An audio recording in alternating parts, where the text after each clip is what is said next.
Ok YouTube, le valet d'argent. Oh, je suis belle.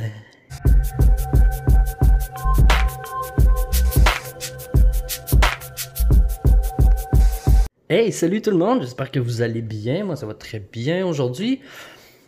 On va parler de si ça vaut la peine de ramasser des vieux bijoux comme investissement pour les métaux précieux. Bon, premièrement, ça c'est des bijoux que j'ai trouvés ou que j'ai achetés pour pas cher dans des ventes débarras.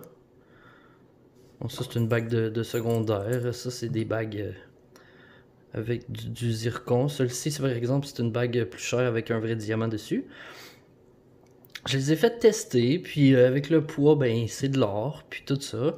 C'est ça, un des problèmes, c'est qu'il faut les tester. Donc si vous avez la petite pierre que vous pouvez frotter dessus avec l'acide pour les tester, mais sans problème, vous pouvez en acheter. La plupart peuvent être marqués à l'intérieur aussi. Comme celui-là est pas marqué, on dirait.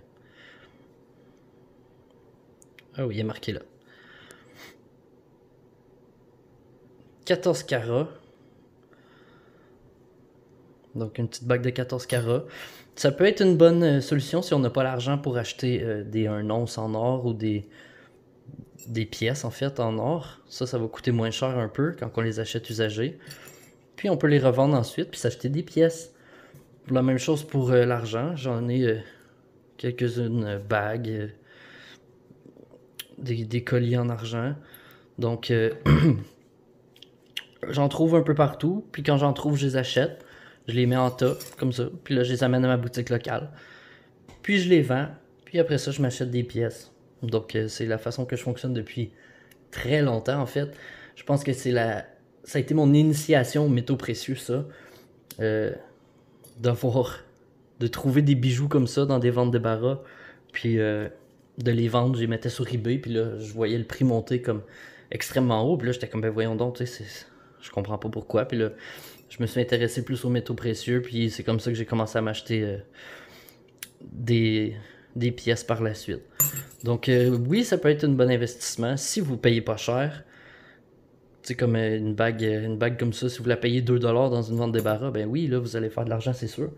Mais seulement investir comme ça, puis avoir un gros tas de bijoux, ça serait pas ma façon de faire. Mais parce qu'il faut toutes les tester un par un, puis c'est ça qui est plus long ensuite quand on veut les échanger. Mais c'est ça serait ma façon de faire. Vous, est-ce que vous avez des bijoux? Est-ce que vous en trouvez? Est-ce que vous en gardez dans votre pile de métaux précieux aussi? Laissez-moi des commentaires. Laissez-moi un petit like. Puis on se voit pour la prochaine vidéo. Salut!